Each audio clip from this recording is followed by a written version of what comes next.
దేవుడు పిలిచినటువంటి పిలుపులోనే ఏం దాగుందండి అని అంటే శ్రమ దాగుంది. ప్రేమైనటువంటి వాటారా, ఇర్మియా శ్రమల కోసమే, దేవుని కోసమే, ఆ శ్రమను అనుభవించడం కోసమే ఇర్మియా జీవితాన్ని ఇవాళ మనం ప్రస్తుతంగా అర్థం చేసుకోగలగాలి. ఆయన పిలిచినటువంటి పిలుపులోనే ఏముందట?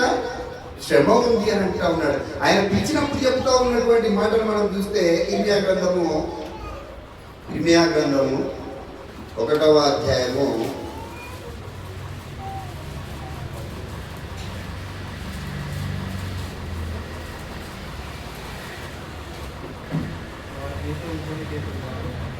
1 ఇక్కడ చూసుకుంటూ వద్దాం ఒక్కొక్కటిగా. ఇర్మియా గ్రంథం 1వ అధ్యాయము 5వ వచనం నుండి చూద్దాం. ఫస్ట్ 5 నుండి 8 వచనాలు జాగ్రత్తగా చూసుకుని వద్దాం. యెహోవా వాక్కు నాకు ప్రత్యక్షమై ఇలాగు సెలవిచ్చెను, గర్భములో నేను నిన్ను రూపింపక మునుపే నిన్నెరిగితిని, నీవు గర్భము నుండి బయలుపడక మునుపే నేను నిన్ను ప్రతిష్ఠించి తిని, జనములకు ప్రవక్తగా నిన్ను నియమించి తిని. అందుకు అయ్యో ప్రభువకు యెహోవా, చిత్తగించుము, నేను బాలుడనే, మాటలాడుటకు నాకు శక్తి చాలదని నేను అనగా, యెహోవా నాకు ఇలాగూ సెలవిచ్చాను, నేను బాలుడను అనవద్దు, నేను నిన్ను పంపువారి యొద్దకు నీవు పోవలను, నీకు ఆజ్ఞాపించిన సంగతులన్నీ చెప్పవలను, వారికి భయపడకము, నిన్ను విడిపించుటకు నేను నీకు తోడై ఉన్నాను, ఇదే యెహోవా వాక్కు. ఎప్పుడు చూశాడంటే దేవుడు ఇర్మియాను? రూపింపక ముందే, గర్భమందు, ఆయన గర్భంలో ఉన్నప్పుడే దేవుడైనటువంటి యెహోవా ఇర్మియాను నేను నిన్ను చూశాను అని చెప్తా ఉన్నాడు. ఆయన పిలిచినప్పుడు యెహోవా ఎట్లా ఉన్నాడట? అయ్యో నేను బాలుడనే అని అంటా ఉన్నాడండి. ఎవరంటే ఇర్మియా ఎట్లా ఉన్నాడు? ఆయన బాలుడిగా ఉన్నాడు. ఆయన బాలుడుగా ఉండి దేవుడు పిలిచినటువంటి పిలుపుకు లోబడి ఏమైపోయాడంటే ఒంటరిగా ఆయన ఇక్కడికి వచ్చేసాడట. దేవుని యొక్క మాట వినడానికి, దేవుని మాటకి విధేయత చూపెట్టడానికి, దేవునికి లోబడడానికి ఎవరిని వదిలేస్తా ఉన్నాడు ఇర్మియా? జాగ్రత్తగా అర్థం చేసుకోవాలి. ఎవరిని వదిలేస్తా ఉన్నాడు ఇప్పుడు? ఆయనకున్నటువంటి కుటుంబాన్ని కావచ్చు, ఆయనకున్నటువంటి బంధుమిత్రులను కావచ్చు, ఎప్పుడు వదిలేస్తా ఉన్నాడు అయ్యానంటే ఎప్పుడటది? బాలుడనై ఉండగానే, చిన్నతనములోనే దేవుని మాటకు లోబడినటువంటి ఇర్మియా దేన్ని అనుభవిస్తూ ఉన్నాడండి అని అంటే ఒంటరితనాన్ని అనుభవిస్తాం. మొదటి శ్రమ ఎక్కడ స్టార్ట్ అయింది? ఆయనకు ఒంటరితనం అనుభవించడంలో శ్రమ స్టార్ట్ అయింది. ఏమైనటువంటి వాళ్ళ మన పిల్లలు ఉన్నారు ఇప్పుడు, చిన్న పిల్లలు ఇక్కడ, చిన్న పిల్లలు ఇక్కడ ఉన్నారు. వీళ్ళని ఇప్పుడు తల్లిదండ్రులు విడిచిపెట్టి దేవుని పరిచర్య కొరకు వీళ్ళని ఇవ్వమంటే ఎవరమైనా ఇక్కడ ఒప్పుకునే పరిస్థితిలో ఉన్నామా? ఒకవేళ మనం ఒప్పుకున్నా, తల్లిదండ్రులుగా దేవుని వాక్యం అర్థమయ్యి దేవుని విధానం అర్థమైనటువంటి వారిగా మనం ఒప్పుకున్నా, పిల్లలు దానికి అంగీకరించే పరిస్థితి ఉంటుందా? ఆలోచించాలి. పిల్లలు అంగీకరిస్తారా? తల్లిదండ్రులను విడిచిపెట్టేసి ఎక్కడో ఉండడానికి, లేదా దేవుని పరిచర్యలో ఉండడానికి, దేవుని పనిని చేయడానికి ఒంటరితనంగా అందరిని విడిచిపెట్టేసి ఒంటరితనం అనుభవించడానికి ఎవరైనా పిల్లలు ముందుకు వస్తారా? కానీ ఇర్మియా ఏం చేస్తా ఉన్నాడు? ఏం చేశాడట? నేను బాలుడనే ఉన్నాను ప్రభు అని చెప్తా ఉన్నాడు. అయ్యా నేను బాలుడనైనటువంటి వాడని కదా, ఇంకా నాకు ఏం తెలియదు కదా, నాకు లోక జ్ఞానం లేదు, నాకు ఎటువంటి అనుభవం లేదు కదా అని చెప్తా ఉన్నప్పుడు దేవుడు అంటా ఉన్నాడు, నేను నీకు తోడై ఉండి నడిపించేదను అని చెప్తా ఉన్నాడు. ప్రేమైనటువంటి వాళ్ళ అంటే దేవుడికి ఇర్మియా బాల్యంలో నుండి ఏమైపోయాడంటే ఒంటరి వాడిగా మిగిలిపోయినట్టుగా మనం చూస్తూ ఉన్నాం. ఇక అక్కడి నుండి స్టార్ట్ అయినటువంటి శ్రమలు ఆయన జీవితంలో కేవలం 40 రోజులు మాత్రమే లేవండి ఆయన శ్రమలు. 40 సంవత్సరాలు జీవించినటువంటి ఇర్మియా జీవితం అంతా కూడా శ్రమల గుండా నడిచినటువంటి విధానం కనబడతా ఉన్నది. మొట్టమొదటి ఎక్కడి నుంచి స్టార్ట్ అయింది శ్రమ? చిన్నతనం నుండే, బాల్యం నుండే ఆయనకు శ్రమ స్టార్ట్ అయింది. మొట్టమొదటి శ్రమ ఒంటరితనం అనేటువంటి శ్రమతో ఆయన బాధపడినట్టుగా మనం చూస్తూ ఉన్నాం. ఆ శ్రమను ఆయన అనుభవించినట్టుగా మనం చూస్తూ ఉన్నాం. ఏం చేశాడు దాన్ని? ఆయన అనుభవిస్తూ ఉన్నాడు. ఆ ఒంటరితనంలో ఉన్నటువంటి ఆ బాధను, ఆ వేదనను అంతా కూడా ఆయన ఏం చేస్తూ ఉన్నాడంటే అనుభవిస్తూ ఉన్నాడు. ప్రేమైనటువంటి వాళ్ళ దాని తర్వాత నెక్స్ట్ స్టెప్కి వెళ్దాం. నెక్స్ట్ స్టెప్లో ఒంటరితనం అంటే బాల్యం తర్వాత ఏమైపోతా ఉంది? యవ్వన దశకు వస్తావు. బాల్యం తర్వాత ఏంటండి నెక్స్ట్ వచ్చేది? యవ్వన దశ. యవ్వన దశలో జరగాల్సినటువంటి కొన్ని కార్యక్రమాలు ఉన్నాయి మనుషులకి. యవ్వన దశలో ఏం చేస్తూ ఉంటారు? జనరల్గా యవ్వనం రాగానే, యుక్త వయసు రాగానే తల్లిదండ్రుల ఆలోచన ఏంటంటే ఏం చేయాలా? ఏం చేయాలంటే పెళ్లి చేయాలి. పిల్లలకి యుక్త వయసు రాగానే ఏం చేస్తూ ఉన్నాం? పెళ్లి చేయాలనేటువంటి ఆలోచనలు కలుగుతూ ఉన్నాయి. కానీ ఇర్మియా జీవితాన్ని మనం ఆలోచించి చూడగలిగితే ప్రియమైనటువంటి వాళ్ళగా, ఇర్మియా జీవితంలో మనం చూస్తే 16వ అధ్యాయము 1-2 వచనాలను మనం చూస్తే, మరియు యెహోవా నాకు ప్రత్యక్షమై ఇలాగ సెలవిచ్చెను, ఈ స్థలమందు నీకు కుమారులైనను కుమార్తెలైనను పుట్టబడినట్లు నీవు వివాహము చేసుకొనకూడదు. నీవు వివాహము చేసుకొనకూడదు. ఈ స్థలమందు పుట్టు కుమారులను గూర్చియు కుమార్తెలను గూర్చియు. చాలండి, ఇక్కడ ఒక నిమిషం అవుతాం. ఏం చెప్తా ఉన్నాడండి? రెండో విషయాలు తెలియపరుస్తా ఉన్నాడు దేవుడు. ఏంటంటే ఏం చేసుకోవద్దట? నీవు వివాహం చేసుకోవద్దు అని చెప్తా ఉన్నాడు. ప్రియమైనటువంటి వాళ్ళ, యుక్త వయసు రాగానే కుటుంబంతోని లేదా పెళ్లి చేసుకొని పిల్లలతోని కుటుంబంతోని పిల్ల పాపలతో చక్కగా సంతోషించి సుఖభోగాలను అనుభవించేటువంటి ఆ జీవన విధానాన్ని ఏమి చెప్తా ఉన్నాడు దేవుడు? నువ్వు విడిచిపెట్టు అని చెప్తా ఉన్నాడు. నువ్వు వివాహము చేసుకొనకూడదు అని చెప్తా ఉన్నాడు. శ్రమేనా కదా? ఇబ్బందినా కదండి? యవ్వన వయసు వచ్చిన తర్వాత ఏం కావాలి పిల్లలకి అంటే ఖచ్చితంగా వివాహం జరగాలి. వివాహం జరిగిన తర్వాత జీవితంలో జరిగేటువంటి ప్రతి సంతోషాన్ని సుఖాన్ని ఆయన అనుభవించాలి. అటువంటిదంతటినీ కూడా లేకుండా దేవుని మాట ఏం సెలవిస్తూ ఉందట ఇర్మియాకనంటే, నువ్వు వివాహము చేసుకొనకూడదు అని చెప్తా ఉన్నాడు. ప్రియమైనటువంటి వాళ్ళ, వివాహ జీవితాన్ని ఇర్మియా జీవితంలో నుండి దేవుడు ఏం చేస్తూ ఉన్నాడు? చిన్నగా తీసివేసినట్టుగా మనం చూస్తూ ఉన్నాం. బాల్యంలోనే ఒంటరితనాన్ని అనుభవించినటువంటి ఇర్మియా రెండో స్థితికి వచ్చేసరికి ఏమంటా ఉన్నాడు అయ్యానంటే, నీకు వివాహం లేదనుకుంది. నీకు ఎవరు లేరండి? ఆయనకు వివాహం లేదంటే ఎవరు లేనట్టు? కుటుంబమే లేనట్టు కదా. అసలు వివాహమే జరగలేదు అనుకోండి, మనిషికి ఏం లేనట్టుగా.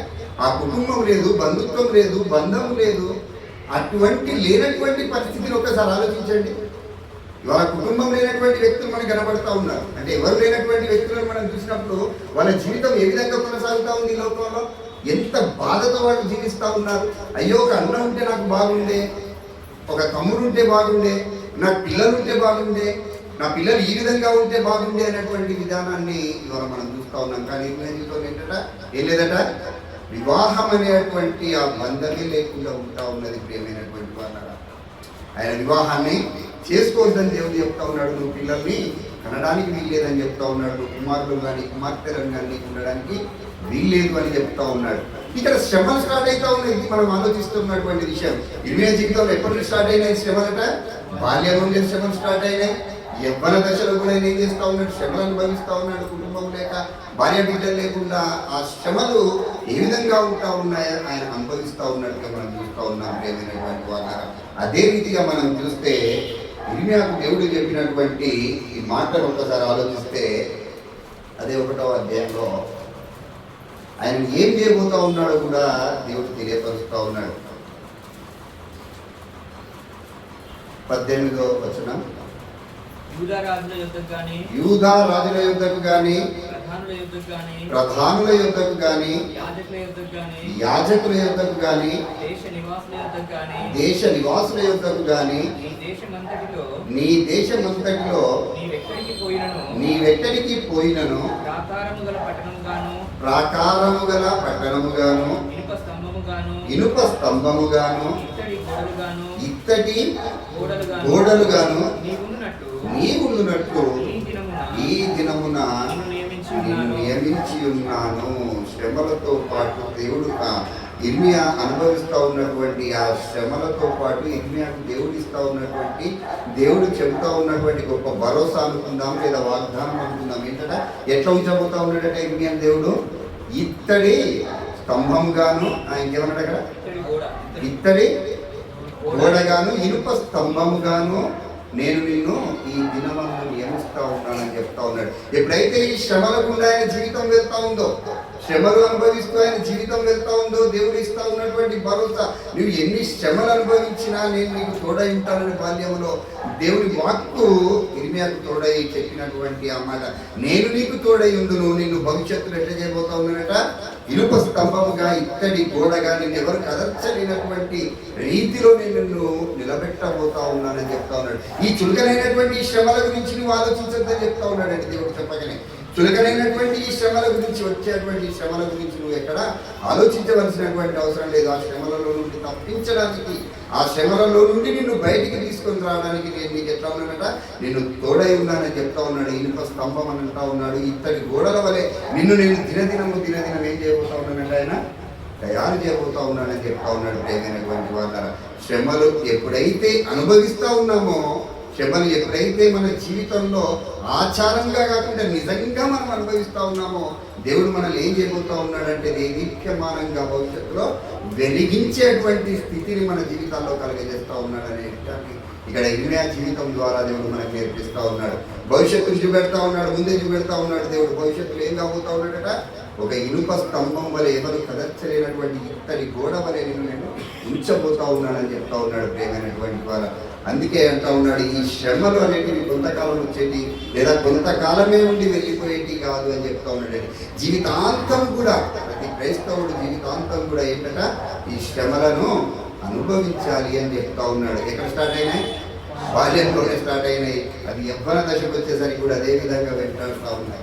దాని తర్వాత ఆయన అనుభవించినటువంటి రెండవ శ్రమను మనం చూడగలిగితే ప్రేమైనటువంటి వాళ్ళ, ఆయన ఎక్కడైతే ఏ గ్రామంలో అయితే ఉన్నాడో సొంత వారి దగ్గర నుండి ఆయనకు విరోధముగా శ్రమలు ప్రారంభమయ్యాయి.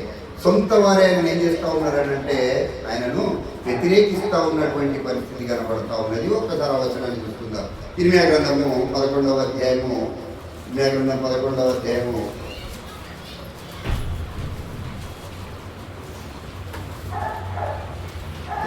వచనాన్ని చూడగలిగితే,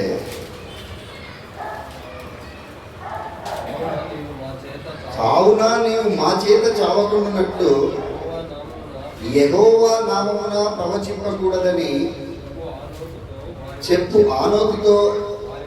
ఆనోతు వారిని గురించి యెహోవా ఇట్లని సెలవిచ్చెను. ఇక్కడ ఈ వచనంలో చెప్పినటువంటి మాటలో ఉన్నటువంటి అనాతోతు అనేటువంటి ఒక పదాన్ని చదివినామండి మనం. ఏంటది? అనాతోతు. ఇది ఒకసారి 1వ అధ్యాయం 1వ వచనం చూడండి.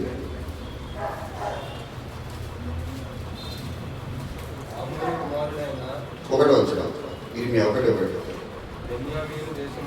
బెన్యామీను దేశమంతలి అనాతోతులో కాపురమున్న యాజకులు. ఇక్కడ అనాతోతు అంటే ఏంటంటే, అనాతోతు ఏంటండి అని అంటే ఒక గ్రామం పేరండి, అదొక ప్లేస్ అంతేనా. ఇర్మియా పుట్టినటువంటి ఊరు అది. ఏ ప్లేస్ అది?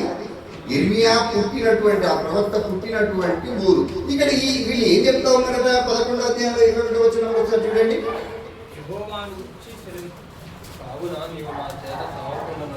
కావున నీవు నా చేత చావకుండానట్లు యెహోవా నామమున ప్రవచింపకూడదని ఎవరు చెప్తా ఉన్నారండి మాట? ఎవరు చెప్పింది ఎవరి మాట? యెహోవా నామమున నువ్వు ప్రవచింపకూడదని ఎవరంటా ఉన్నారు ఈ మాటను? ఇర్మియాతో ఎవరంటా ఉన్నారు? అనాతోతు వారు అనంటే ఆ ఊరి ప్రజలు. ఎవరండి వారు? ఆ ఊరి ప్రజలు ఏం చెప్తా ఉన్నారంటే ఇర్మియాకు ఏం చెప్తా ఉన్నారు? ఆ ఊరి ప్రజలు ఎక్కడైతే పుట్టి పెరిగాడో, ఎక్కడైతే దేవుడైన ఏర్పాటు చేసుకొని బాల్యం నుండే దేవుని పనిలో నిమగ్నమై ఉన్నటువంటి ఇర్మియాకు ఎవరు చెప్తా ఉన్నారండి? నీవు దేవుని నామాన్ని ప్రకటించవద్దు, నీవు దేవుని నామాన్ని ఉచ్చరింపకూడదు, లేదా దేవుని స్వార్థం నువ్వు ప్రకటించకూడదని ఎవరు చెప్తా ఉన్నారట? సొంత ఊరి వారే. ఇక్కడ అర్థం చేసుకోవాలి ప్రేమైనటువంటి వాళ్ళారా, సొంత ఊరు వారే ఆయన ఏం చేస్తూ ఉన్నారండి అని అంటే ఆయనను వ్యతిరేకిస్తూ ఉన్నటువంటి పరిస్థితి కనబడతా ఉన్నది. నిజంగా మనం ఆలోచిద్దాం, మనతో ఉన్నటువంటి వారు, మనతో పరిచర్యలో ఉన్నటువంటి వారు, మనతో ప్రార్థనలో ఉన్నటువంటి వారు, మనతో ఆత్మీయంగా కొంతకాలం ప్రయాణం చేసినటువంటి వారు, మన గురించి అంతా తెలిసినటువంటి వారు, ఏ సందర్భంలో మనం ఎలా ఉంటామో, దేవుని పని ఎలా చేస్తూ ఉన్నామో అన్ని తెలిసినటువంటి వారే మనకు విరోధంగా, మనకు వ్యతిరేకంగా ఒకవేళ నిలబడే పరిస్థితి వస్తే మన జీవితం ఎట్లా ఉంటుంది? ఎంత ఇబ్బందికరమైనటువంటి పరిస్థితి ఎదుర్కొంటాం. ఇక్కడ ఎవరట వీళ్ళంతా? ఎవరట?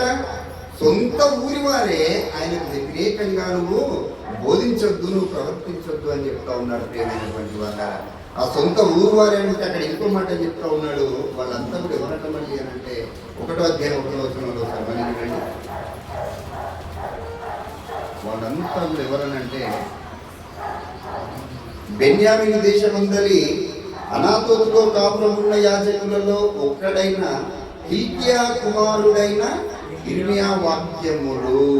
ఎవరటండి వీళ్ళంతా? వల్ల ఈ అనాథతులు ఉన్నటువంటి వారంతా ఎవరు?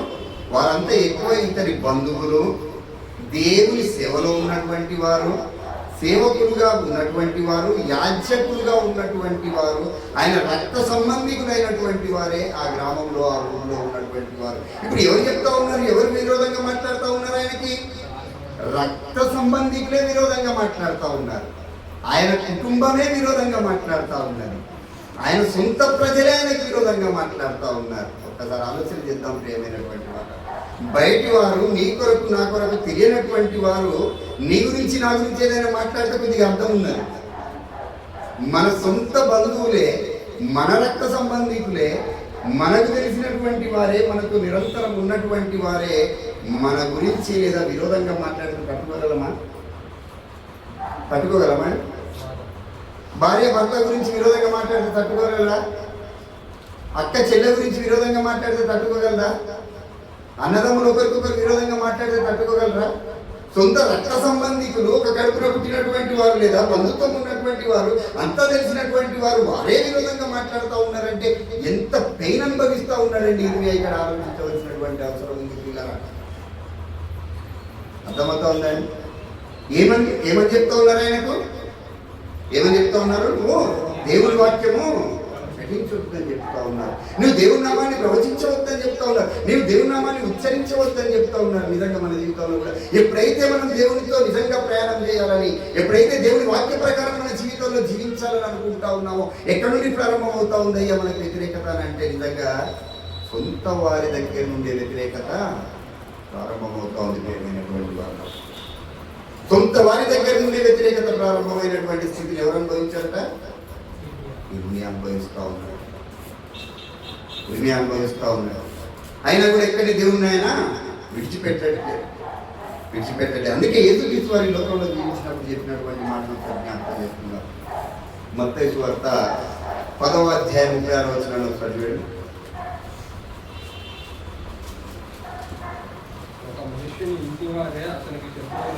ఎవరటండి శత్రువులు? ఎవరి శత్రువులు? ఒక మనుషుని ఇంటి వారే ఏమవుతారట? వారికి శత్రువులు అని అంటా ఉన్నాడు. ఒక మనుషుని ఇంటి వారే వారికి శత్రువులు అవుతారని చెప్తా ఉన్నాడు. ఇర్మియాకి అట్లా అయినా కాదు. ఇర్మియాకి ఎవరంటే శత్రువులు? బయట ఎవరు లేరు శత్రువులు. ఇంటి వారే శత్రువులు అవుతా ఉన్నారు. లేదా ఆత్మీయులు అనుకుంటున్నటువంటి వారు ఏమవుతా ఉన్నారు? శత్రువులు అవుతా ఉన్నారు. ప్రియమైనటువంటి వారు, ఆయనను మామూలుగా అంటే వాళ్ళు ఏం చేస్తారంటే వాళ్ళని బెదిరించి వదిలేయట్లేదండి. ఇర్మియాను చంపేస్తామని అంటా ఉన్నారు. మరణ శాసనం ఇస్తా ఉన్నారు. మరణాన్ని రుచి చూడబోతా ఉన్నామని ఆయనను బెదిరింపులకు గురి చేస్తూ ఉన్నారు. ఇవాళ మనం కూడా అనేక సందర్భాల్లో దేవుని ప్రకటించడానికి వెళ్తూ ఉన్నాం. చాలామందిని వాళ్ళు ఏం చేస్తూ ఉన్నారండి? సువార్త ప్రకటిస్తున్న వారిని చూస్తూ ఉన్నాం కదా, యూట్యూబ్లో వస్తూ ఉన్నాయి. యూట్యూబ్లో ఇవాళ చాలా కనబడతా ఉన్నాయి. ఏం చేస్తూ ఉన్నారు? అనేకులు బెదిరిస్తూ ఉన్నారు, తిడతా ఉన్నారు, కొడతా ఉన్నారు, చంపేస్తామంటా ఉన్నారు. చంపిన సందర్భాలు కూడా కనబడతా ఉన్నాయి. దేవుని వాక్యాన్ని బోధించినటువంటి వారిని ఏం చేస్తూ ఉన్నారు? చంపినటువంటి సందర్భాలు కూడా కనబడతా ఉన్నాయి. ప్రియమైనటువంటి వారు, ఇది ఎప్పుడు వచ్చిందండి శ్రమ? 40 రోజులేనా? 40 రోజులు వచ్చిందా? ఇవాళ మనం ఆలోచించవలసింది ఆచారమా, అనుభవమా? శ్రమ అనేది ఆచారం కాదు ప్రియమైనటువంటి వాళ్ళ, అది అనుభవించేది. నీ జీవితంలో, నా జీవితంలో, ఇర్మియా జీవితంలో కేవలం 40 రోజుల్లో సీజన్ కావచ్చు, క్యాలెండర్లో కనబడేటువంటి విధానము కాదు. అది జీవిత కాలం ఉండేటువంటి ఒక క్రైస్తవ జీవన విధానం ప్రియమైనటువంటి వాళ్ళు. అది అనుభవించేటువంటి ఒక క్రైస్తవ జీవన విధానము అని అంటా ఉన్నాడండి. అది ఎవరు అనుభవిస్తూ ఉన్నారు? ఇర్మియా అనుభవించి చూపెడతా ఉన్నాడు. ఇగో నీకంటే ముందుగా, నాకంటే ముందుగా, అనేకమైనటువంటి భక్తులకు ముందుగా పాత నిబంధన కాలంలో వారు అనేక సంవత్సరాలు వారి జీవిత కాలం అంతా కూడా శ్రమలు అనుభవించి, ఎక్కడ కూడా ఏ శ్రమ కూడా వారు వెలిసిపోకుండా, ఏ శ్రమ వచ్చినా వారు వెనక్కి తిరిగి చూడకుండా దేవుణ్ణి ప్రకటించినటువంటి వారు ఉంటా ఉన్నటువంటి పరిస్థితి కనబడతా ఉన్నది. వారు 40 రోజుల శ్రమ దినాలనేవి ఎక్కడ కూడా బైబిల్లో ప్రస్తావించినటువంటి సందర్భం లేదు. అర్థమవుతుంది? అర్థమైందా? 40 రోజులు శ్రమ దినాలు అని ఎక్కడ కూడా పరిశుద్ధ గ్రంథంలో దేవుడు మెన్షన్ చేసిన సందర్భాలు లేవు. కానీ వాళ్ళు ఏం చేస్తూ ఉంది? లోకము ఏం చేస్తూ ఉంది? దాన్ని ఆచరిస్తూ ఉన్నది. అనుభవించడానికి లేదండి. ఒక శ్రమ వస్తే దేవుని పని గురించో, దేవుని యొక్క వాక్యం గురించో, సత్యం కొరకు నువ్వు నిలబడినటువంటి ఒక శ్రమ వస్తే నువ్వు తట్టుకోలేకపోతా ఉన్నావు. కానీ దాన్ని ఏం చేస్తా ఉన్నావు? ఒక 40 రోజులు ఏం చేస్తావంటే 40 రోజులు ఆచరిస్తాం. అనుభవించడం చేత కాబట్టే కానీ ఆచరించడానికి మాత్రం ముందుకు వస్తా ఉన్నాం. ఏం చేస్తా ఉన్నాం? ఈ 40 రోజులు ఆచరించడం అంటే ఏం చేస్తా ఉన్నాం? మందు మానేస్తా ఉన్నాం, మటన్ మానేస్తా ఉన్నాం, చికెన్ ఇదా ఉందా ఈ విధానం? దేవుడు కోరుకున్న విధానమేనా? ఒక్కసారి ఆలోచించవలసినటువంటి అవసరం ఉంది ప్రియమైనటువంటి. ఇర్మియా ఎప్పటి వరకు అనుభవించాడు శ్రమలు? ఎప్పటి వరకు? మరణం వరకు. తన జీవితం ఈ లోకంలో కొనసాగినంత వరకు కూడా ఆయన శ్రమలు అనుభవిస్తూ వస్తూ ఉన్నాడు. అర్థమైందండి? ఎట్లా అనుభవిస్తూ ఉన్నాడు? వాక్యాన్ని బోధించొద్దని ఎవరు చెప్తా ఉన్నాడు? తన రక్త సంబంధికులు, సొంత వారే చెప్తాడే. ఇదే మాకు చెప్పేది, చంపేస్తామని బెదిరిస్తా ఉన్నాడు. ఆయన విడిచిపెట్టాడా? ఆయన విడిచిపెట్టలే. దేవుని వాక్యాన్ని ఏం చేస్తూ ఉన్నాడు? ఆయన బోధిస్తూనే ఉన్నాడు. అక్కడ ఒక మాట చెప్తా ఉన్నాడు ప్రేమైనటువంటి వాళ్ళ. 12వ అధ్యాయం 6వ వచనంలో ఒకసారి చూద్దాం. నీ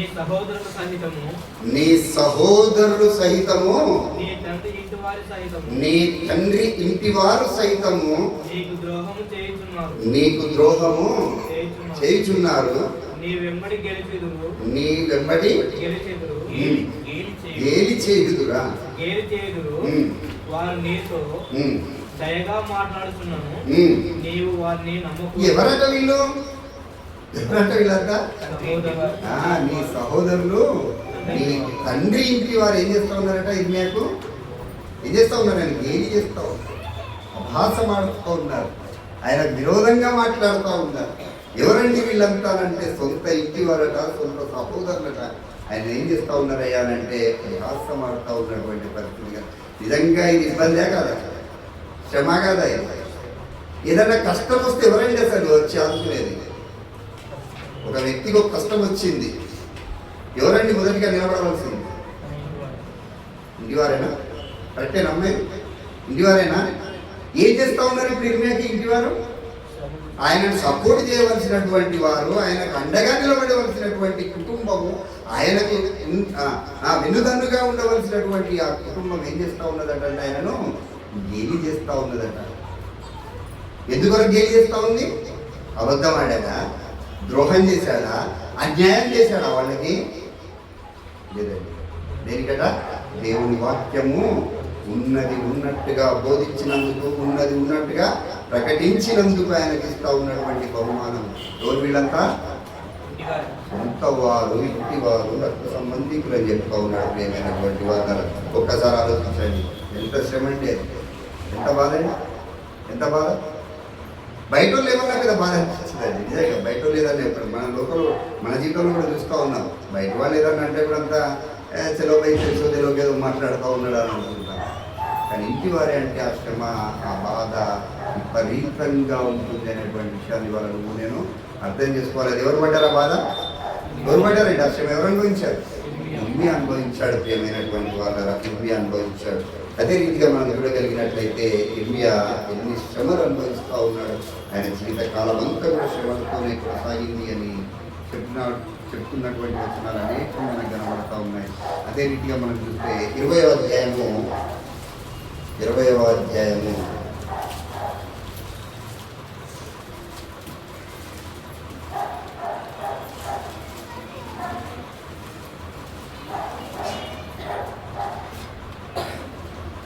ఒకటి నుండి 3 వచనాలు జాగ్రత్తగా చూద్దాం. ఇక్కడ ఆయన కలిగినటువంటి శారీరక శ్రమ ఏ విధంగా ఉందో మనకు అర్థమవుతుంది. ప్రియమైనటువంటి వాళ్ళు ఒకసారి చూద్దాం.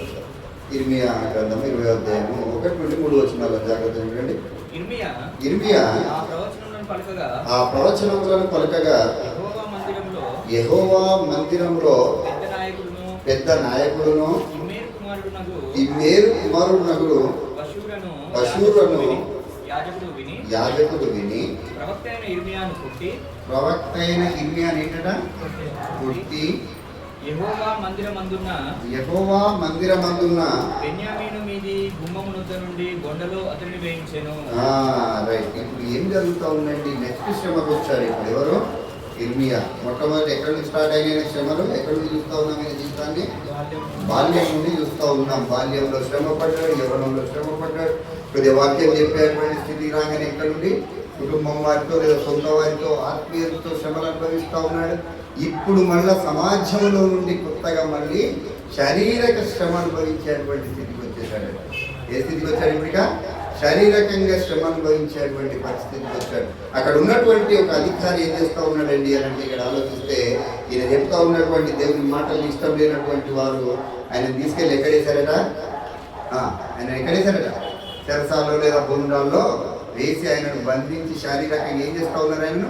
ఆయనను కొట్టి హింసించి ఆయన ఏం చేస్తూ ఉన్నారంటే బంధించి వేస్తూ ఉన్నారు. ప్రియమైనటువంటి వాళ్ళ ఇవాళ ఆలోచన చేయవలసినటువంటి అవసరం ఉంది. మనం ఏ ఒక్క రోజైనా దేవుని వాక్యం కొరకు దెబ్బలు తిన్నామంటే ఎవరైనా కొట్టినామా? ఇంతవరకు కొట్టిందా? వాక్యం చెప్తా ఉంటే ఎవరైనా వచ్చి కొట్టినామని కానీ ఏం చేస్తూ ఉన్నారు? ఇర్మియాను ఆయనకు కొట్టి సంఖ్యలు వేసి కాళ్ళు చేతులు బంధించి ఆయన ఏం చేస్తూ ఉన్నాడు? తీసుకొచ్చి బొండాలలో అంటే చెరసాల్లో వేసినట్టుగా మనం చూస్తూ ఉన్నాం. అయినా కూడా దేవుని వాక్యాన్ని చెప్పడం ఆయన మానలేదట. ఏం చేశాడు? ఆయన అన్ని శ్రమలు వస్తూ ఉన్నా, అంత ఇబ్బంది పడుతూ ఉన్నా, శరీరం నలిగిపోతూ ఉన్నా, ఇష్టం వచ్చినట్టు కొడతా ఉన్నా ఆయన ఏం చేయలేదట అంటే దేవుని వాక్యాన్ని బోధించడం ఆయన మరచిపోలేదు అని అంటూ ఉన్నాడండి. ప్రేమైనటువంటి వాళ్ళ జాగ్రత్తగా ఆలోచించండి.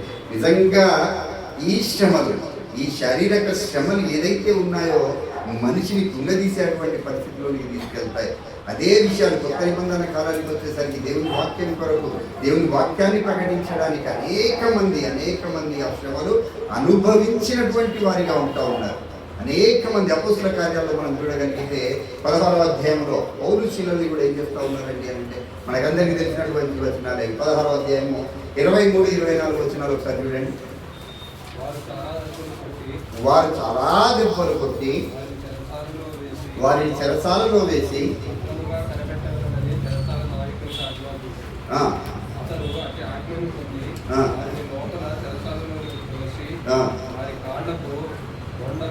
వారి కాళ్ళకి ఏం చేశారట? ఇర్మియాకు జరుగుతూ ఉన్నటువంటి పరిస్థితి ఇక్కడ ఎవరికి జరుగుతూ ఉంది? మళ్ళీ కొత్త నిబంధన కాలానికి వచ్చేసరికి పౌలు శీలలకు జరుగుతూ ఉన్నటువంటి పరిస్థితి కనబడుతూ ఉంది. వారు అక్కడ ఆయన వాక్యాన్ని బోధించినందుకు, సత్యాన్ని ఉన్నట్టుగా ప్రకటించినందుకు ఇర్మియాకు జరిగినటువంటి పరిస్థితి కొత్త నిబంధన కాలానికి వచ్చేసరికి ఎవరికట? పౌలు శీలకు కూడా జరుగుతూ ఉన్నాడు. వాళ్ళని కూడా ఏం చేస్తూ ఉన్నారు? కొట్టడంతో గుర్తిస్తూ ఉన్నారు. కాళ్ళు చేతులకు సంఖ్యలు వేసి బొండాలు వేసి వాళ్ళని తీసుకొని ఏం చేశారట? చెరసాలలో వేశారట. ప్రియమైనటువంటి వాళ్ళ అంటే శారీరకమైనటువంటి శ్రమలు వెంబడిస్తూ ఉన్నాయి క్రైస్తవులను. ఎప్పటి నుండి? ఇర్మియా కాలం నుండి, అంతకంటే ముందు కాలం నుండి, ఇక ప్రజెంట్ ఉన్నటువంటి ఈ కాలంలో కూడా ఏం జరుగుతూ ఉంది అంటే ఈ శ్రమలు వెంటాడుతూ ఉన్నాయి క్రైస్తవులని. 40 రోజులేనా? మళ్ళీ ఇక్కడ కూడా ఆలోచించాలి. ఈ శ్రమ 40 రోజులేనా అండి? పౌలు శీలలు ఎంతకాలం అనుభవించారు ఈ శ్రమల్ని? ఎంతకాలం అనుభవించారండి? వారు బ్రతికి ఉన్నంత కాలము. ఓన్లీ సీజన్గా వచ్చిపోయేటువంటి శ్రమలు కాదు, సీజన్గా ఒక సంవత్సరంలో 40 రోజులు ఆచరించేటువంటి భక్తి కాదు క్రైస్తవ జీవితం అని తెలియపరుస్తూ ఉన్నాడు. అర్థమవుతా ఉందా? ఇర్మియాను ఏం చేశారంటే వాళ్ళు బోండాలతో కట్టేశారు, కొట్టేశారు. ఆ కొట్టినటువంటి ఆయన పెద్ద అధికారి అండి. ఆయన పశువుల గురించి అసలు పరిచయం ఉన్నది. ఆ పశువుడు అనే వ్యక్తి సామాన్యమైన నీలాంటి నాలాంటి వ్యక్తి కాదు. ఆయన ఒక గవర్నర్ హోదా కలిగినటువంటి వ్యక్తి. ఆ వ్యక్తి అనేకమైనటువంటి చిత్రహింసలు నిర్ణయం చేసినట్టుగా మనం చూస్తూ ఉన్నాం. అదే రీతిగా కొత్త నిబంధనలు ఎవరట? పౌలు శీలలు కూడా ఆ శ్రమలు అనుభవించినటువంటి వారిలో మనకు కనబడుతూ ఉన్నారు. అదే రీతిగా మీరు హెబ్రీ పత్రికలోనికి వెళ్ళి చూస్తే, హెబ్రీలకు రాసిన పత్రిక 11వ అధ్యాయము 36-37 వచనం, మీరు 11వ అధ్యాయం అంతా కూడా చదివితే విశ్వాస వీరులు అన్నారు. వారు అనుభవించినటువంటి శ్రమలన్నిటిని కూడా అక్కడ పొందుపరిచారు. వాళ్ళు రాళ్లతో కొట్టబడ్డారట, రంపాలతో కోయబడ్డారట, వాళ్ళు కొరడా దెబ్బలు తిన్నారట, ఒకటి తక్కువ 40 దెబ్బలు అనేక మార్లు తిన్నారట. దేని కొరకంటే దేవుని రాజ్య విస్తరణ కొరకు వారు అనేక శ్రమలు అనుభవించారని అక్కడ రాశారు. ఒకసారి చదువుదాం పిల్లలు. వారు తిరస్కారములను, కొరడా దెబ్బలను, మరి బంధకములు, ఖైదులను అనుభవించి ఏం చేస్తూ ఉన్నారు? వీళ్ళు ఆచరించట్లేదు ఇక్కడ.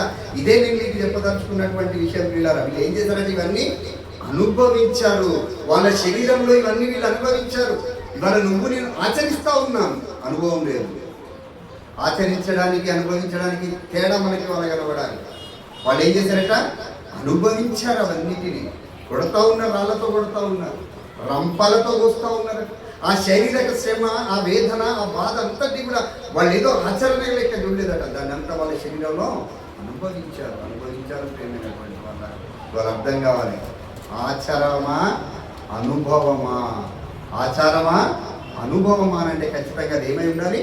అనుభవమై ఉండాలి. అది అనుభవమై ఉండాలి. అదే రీతిగా మనం చూస్తే నువ్వు ఈ శ్రమలు అనుభవిస్తే, ఈ శ్రమల జీవితాంతం మనల్ని అనుభవిస్తే, ఆ శ్రమల గుండా మన జీవితం వెళ్తే దేవుడు ఒక చక్కటి మాట నీతో నాతో ఇవాళ చెప్తా ఉన్నాడు ప్రియమైనటువంటి వాళ్ళ. మత్తయి సువార్త 5వ అధ్యాయం 11-12 వచనాలను చూస్తే,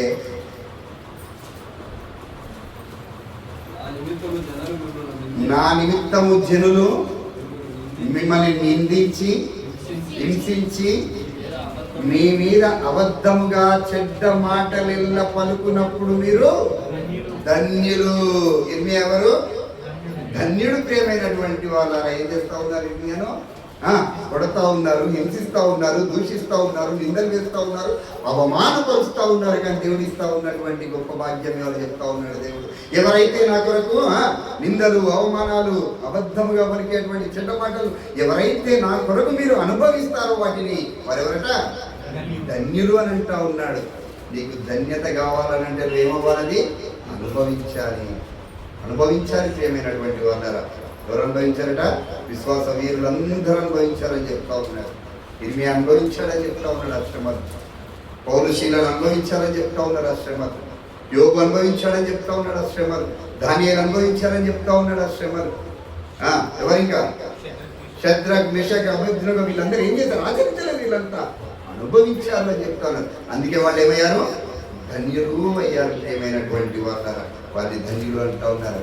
దేవుడు శారీరకంగా నువ్వు గోండాలో వేయగలుగుతా ఉన్నావు, శారీరకంగా నువ్వు బంధించగలుగుతా ఉన్నావేమో, కానీ దేవుడి వాక్యాన్ని బంధించేటువంటి శక్తి వాళ్ళెవరికి లేదు ప్రియమైనటువంటి వాళ్ళరా. ఆగిందా? ఇర్మియాను బంధించిన తర్వాత ఏమైనా ఆగిందా? పౌలుషులను బంధించిన తర్వాత ఆగిందా? ఎక్కడ కూడా దేవుని వాక్యం ఆగే శక్తి ఏ రాజుకు కానీ ఏ రాజ్యానికి కానీ లోకంలో లేదు ప్రియమైనటువంటి వాళ్ళ. దాన్ని ఆపాలి అనుకున్నటువంటి వారు అంతం వరకు కూడా వాళ్ళు లేకుండా నాశనం అయిపోయారు. కానీ దేవుని వాక్యానికి ఎప్పుడు కూడా నాశనము కలగదు అని అంటూ ఉన్నాడు ప్రియమైనటువంటి వాళ్ళ. వాళ్ళ ఆలోచన చేద్దాం. ఏమో ఏం చేయాలి? మనం అనుభవించాలి. ఏం చేయాలంటే అనుభవించాలి అని చెప్తా ఉన్నాడు. తిరిగి అనుభవిస్తూ ఉన్నాడు ప్రియమైనటువంటి వాళ్ళ. అందుకే అంటూ ఉన్నాడు. అదే మాటను మనం చూస్తే అపోస్తల కార్యంలో కూడా ఏం చెప్తా ఉన్నారండి? అపోస్తల కార్యంలో పేతురు యోహాన్ని అడుగుతా ఉన్నారు. 4:20 చూడండి.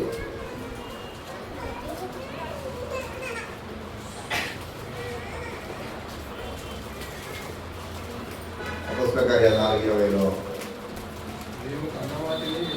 మేము కన్నవాటిని విన్నవాటిని చెప్పక ఉండలేమని వారికి ఉత్తరం ఇచ్చేది. నిజంగా వీళ్ళని శారీరకంగా హింసిస్తూ ఉన్నప్పుడు వారు చెప్తా ఉన్నటువంటి మాట, దేవుని కొరకు మేము ఏదైతే చూసామో, దేనైతే విన్నామో, దేనైతే తెలుసుకున్నామో, ఏదైతే సత్యమంది మేము నమ్ముతా ఉన్నామో దాన్ని ప్రకటించకుండా మేము ఉండలేము అని చెప్తా ఉన్నారు ప్రియమైనటువంటి వాళ్ళ.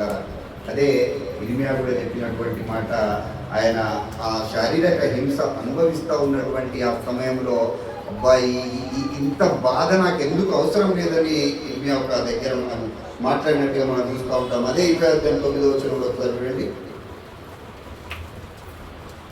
ఇప్పుడు ఈ పశువులు ఆయన ఏం చేశాడంటే తీసుకెళ్ళి ఆయనకు సంఖ్యలు వేసి శారీరకమైనటువంటి హింసనంతా పెట్టిన తర్వాత ఇర్మియా ఒక్క దగ్గర మాట్లాడినటువంటి మాట 9వ వచనం చూడండి.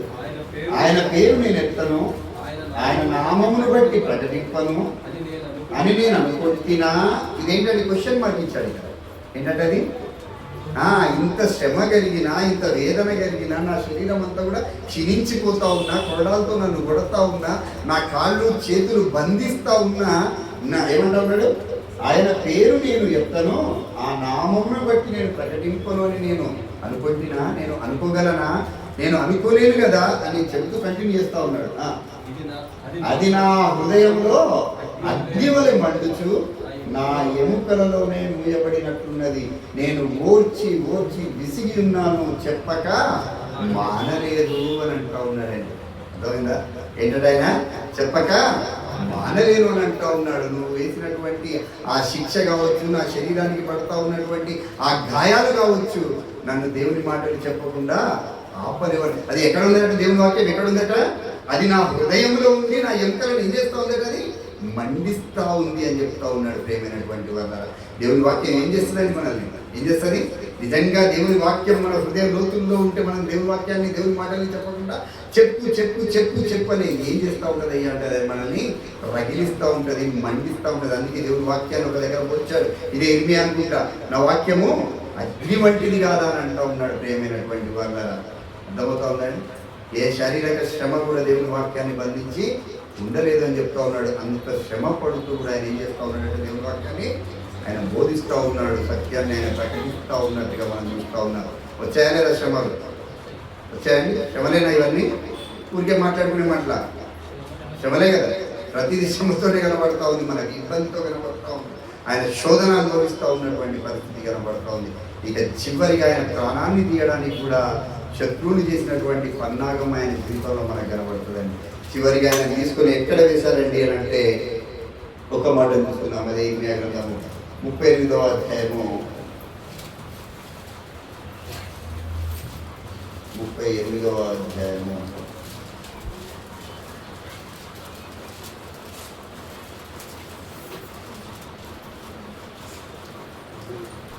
6వ వచనం 6 నుండి చదవండి. వారు ఇర్మియాను పట్టుకొని కారాగృహంలోనున్న రాజకుమారుడగు మల్కీయా గోతిలోనికి దింపిరి. అందులోనికి ఇర్మియాను రాళ్లతో దింపినప్పుడు ఆ గోతిలో నీళ్లు లేవు, బురద మాత్రమే ఉండేది. ఆ బురదలో ఇర్మియా దిగబడెను. ఇప్పుడు ఇక్కడ ఈయనకు ఒక శిక్షను వేయబోతా ఉన్నారు. నెక్స్ట్ స్టెప్ ఏమొచ్చింది? ఒక శిక్ష. ఏ శిక్ష అంటే అది మరణ శిక్షను వేయబోతా ఉన్నారు. ప్రియమైనటువంటి వాళ్ళ ఇక ఫైనల్ స్టేజ్. మనిషి దేనికి భయపడతారండి? అంతే కదా, మనిషి దేనికి భయపడతారు? చావు అంటే ప్రతి ఒక్కరు కూడా భయపడేటువంటి పరిస్థితి. ఇప్పుడు మరణ శిక్షను వేస్తూ ఉన్నారట. మరణ శిక్ష వేయడానికి దేన్ని ఎన్నుకున్నారండి వాళ్ళు అని అంటే, ఆ రాజగృహంలో ఏముంది? ఒక బావి ఉన్నది అని అంటూ ఉన్నాడు. ఆ బావిలో జనరల్గా ఏముంటాయి? నీళ్లు ఉండాలి. బావి అంటే నీళ్ళతో నీళ్లు ఉండాలి. ఈ బావిలో ఏమున్నాయట? ఏముంది? నీళ్ళు. నీళ్ళు లేకుండా ఏమున్నదట? బురద ఉంది అని చెప్తా ఉన్నాడు. ఇవాళ మనకు అర్థం కావాలి. మనిషిని బురదలో దింపుతా ఉన్నారు. ఇది మరణ శిక్ష అండి. ఇది మరణ శిక్ష అంటే ఆ బురదలో మనం నిలబడగలరా? మనిషి నిలబడగలడాన్ని బురదలో ఏమైపోతూ ఉంటాడు? ఇప్పుడు బురదలో మనం నిలబెడితే మనం అటు ఇటు కదిలినప్పుడు ఏమైపోతూ ఉంటుంది? కిందికి దిగుతూ ఉంటాం కదా. అంటే ఏం లేదు కింద, బేస్ లేదు. నిలబడడానికి ఏం లేదు, బురదలో ఉన్నాం, బేస్ లేదు.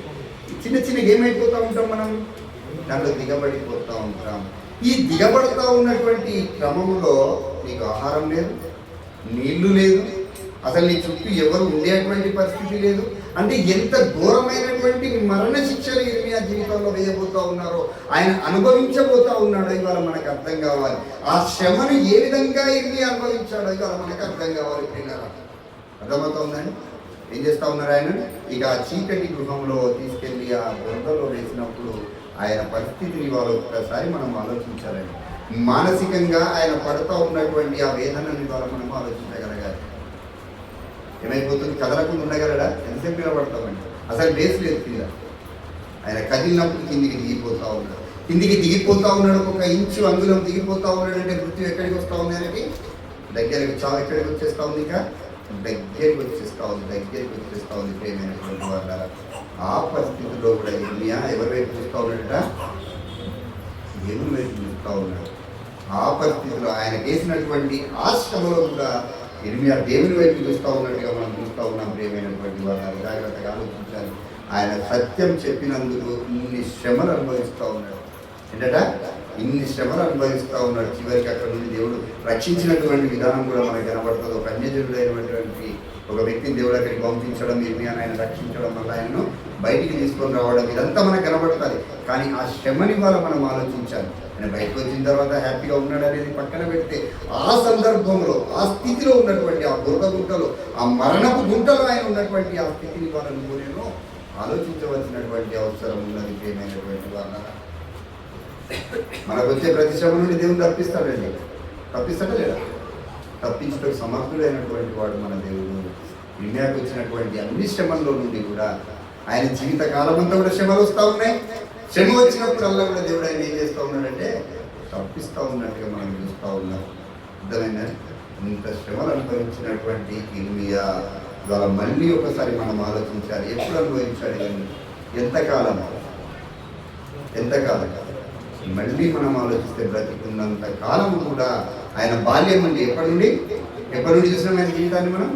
బాల్యము నుండి చివరి వరకు కూడా, అంటే బైబిల్ ప్రకారంగా ఆయన బ్రతికింది 40 సంవత్సరాలని గ్రంథం మనకు తెలియజేస్తూ ఉంది.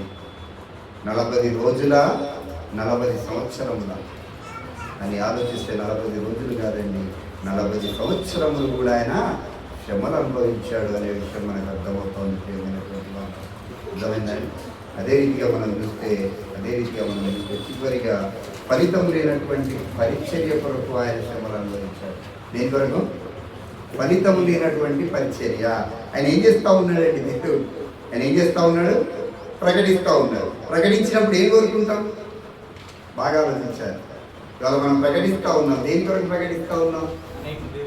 అనేకుల ఆత్మలు రక్షింపబడాలని. అంతే కదండి. ప్రయాసం అంతా దేని కొరకు?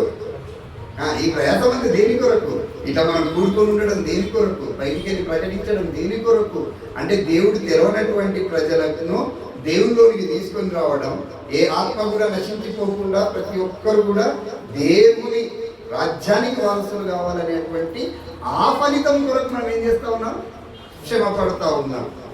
ఇవాళ ఇర్మియా కూడా అదే పని చేశాడు కదా. ఫలితం ఏంటి? ఆయన ప్రకటిస్తూ ఉన్నాడు. ఆయన ప్రకటించడం వల్ల ఏం జరగాలని కోరుకుంటూ ఉన్నాడు?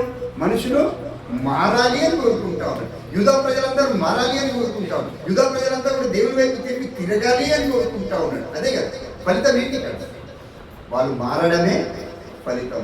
కానీ మారారా? ఎవరు మారలేదు. ఎన్ని సంవత్సరాలు బోధించాడు? మరి ఎన్ని సంవత్సరాలు? బాల్యం నుండి మరణించేంత వరకు కూడా ఆయన ఏం చేస్తూ ఉన్నాడు? బోధిస్తూనే ఉన్నాడు. ఫలితం శూన్యం. ఎవరు మారలేదు ప్రియమైనటువంటి వాళ్ళు. అట్లని చెప్పి ఆయన దేవుని దగ్గర నమ్మకత్వాన్ని విడిచిపెట్టలేదు. అర్థమవుతా ఉందని? దేవుని దగ్గర ఆయన దేని విడిచలేదు? నమ్మకాన్ని విడిచిపెట్టలేదు. నీ దృష్టిలో నా దృష్టిలో ఎవరు మారలేదబ్బా, ఇన్ని సంవత్సరాలు చెప్పిన ఎవరు మారలే అనేసరికి మనం జీరో లెక్క కనబడతా ఉన్నాం. కానీ దేవుని దృష్టికి ఎట్లా ఉన్నాడు ఆయన? హీరో లెక్క కనబడతా ఉన్నాడు. విజయం సాధించిన వాడిగా కనబడతా ఉన్నాడు. ఎందుకంటే ఈ 40 సంవత్సరాలు కూడా ఎవరు మారినా మారకపోయినా ఆయన చెప్పడము మానలేదు. అర్థమవుతా ఉంది? దేవుడు అడగడండి, నువ్వు ఎంతమందిని మార్చావని దేవుడు అడగడు. నిన్ను నన్ను ఏమడుగుతాడు? నువ్వు ఎంత నమ్మకంగా బోధించావని అడుగుతాడండి. ఎంత నమ్మకంగా నువ్వు దేవుడి వాక్యాన్ని బోధించావని అడుగుతాడు దేవుడు. మారకపోవడం అనేది ఎవరి మీద ఉంది? ఎవరి మీద ఉంది? దేవుని చేతిలో ఉంది. బోధించడం ఎవరికి ఇచ్చాడు? నీకు నాకు బోధించడం ఇచ్చాడు. దేవుని మాటలు చెప్పేటువంటి పనిని నీకు నాకు ఇచ్చాడు. ఆ పనిలో నువ్వు నిష్ణాతుడిగా చేస్తా ఉన్నావా? సత్యాన్ని ఉన్నట్టుగా బోధించావా లేదా అనే దేవుడు మేము నన్ను రేపు ప్రశ్నిస్తాడు. కానీ నువ్వు ఎంతమందిని మార్చినావు? అనే ప్రశ్న దేవుడు నీకు నాకు ఎంత నమ్మకంగా ఉన్నావు దేవుల్లో ఉన్నామా? ఎంత నమ్మకంగా మనం ఉన్నాం దేవుల్లో అనేది ఇవాళ నువ్వు నేను ఆలోచించుకోవాల్సినటువంటి విషయం ఉన్నారా? ఎవరు రారండి. మన లోకంలో ఉన్న సామెతే కదా, నిజం ఎట్లా ఉన్నదట? యథార్థవాది లోక విరోధి ఉందా లేదా? ఈ లోకంలో యథార్థవాది లోక విరోధి. నిజం చెప్తే ఎవడు వస్తాడండి మన దగ్గరికి? ఇరిగా నిజాలు చెప్పాడు పాపం, అందుకే ఎవరు రాలే. కానీ ఇవాళ ఉన్న సేవకులకు చాలా తెలివి ఉంటుంది. నిజాలు చెప్పడం మానేస్తూ ఉన్నారు, అబద్ధాలు చెప్తా ఉన్నారు, అనేకులను వారి దగ్గరికి రప్పించుకోగలుగుతూ ఉన్నారు. ఇరిమియా పాపం మా తెలియలేకపోయింది, ఇరిమియా తెలియలేనట్టు ఉంది. ఆయన నిజాలే మాట్లాడాడు, నిజం చెప్పాడు, సత్యాన్ని బోధించాడు. ఇవాళ అనేకులు అబద్ధాల వల్ల అనేకులను రప్పించుకోగలుగుతూ ఉన్నారు.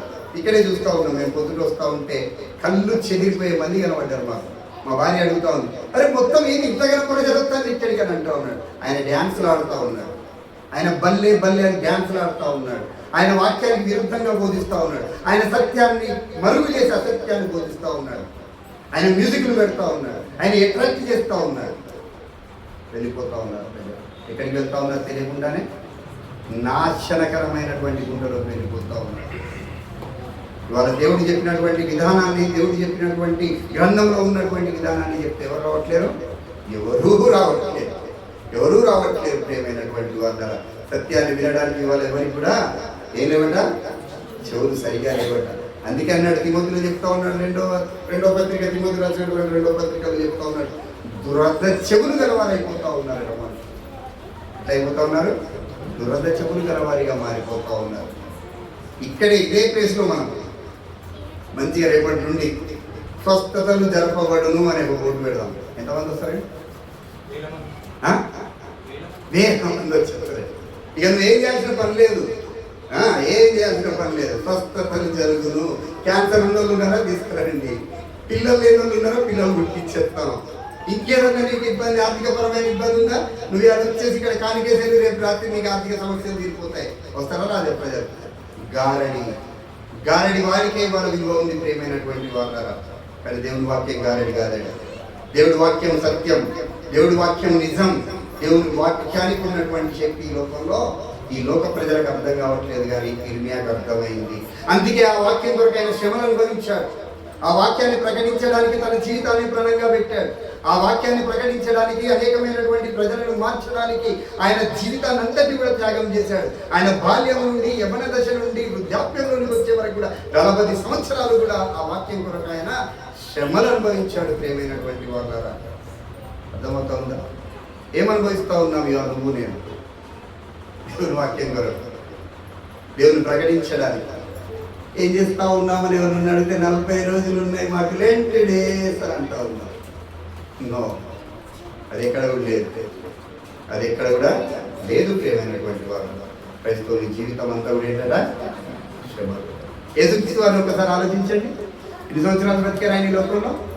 33.5 సంవత్సరాలు బ్రతికినటువంటి యేసుక్రీస్తు వారు, దేవుని కుమారుడైనటువంటి యేసుక్రీస్తు వారు 40 రోజులైనా శ్రమ అనుభవించింది. 40 రోజులైనా నేను శ్రమ అనుభవించింది. ఇవాళ 40 రోజులు శ్రమ దినాలను ప్రకటించుతున్న వారు చూపిస్తున్నటువంటి వాక్యాలు ఏంటంట?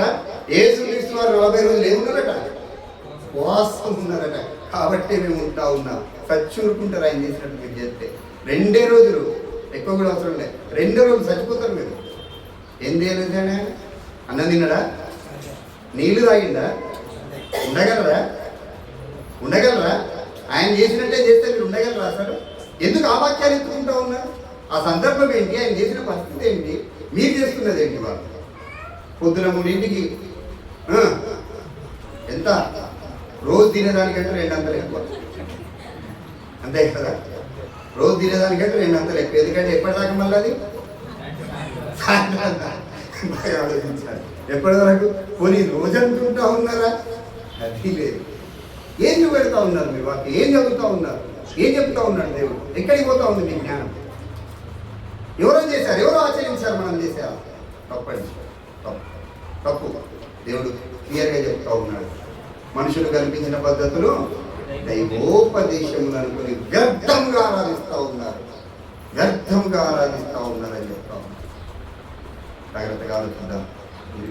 జీవితంలో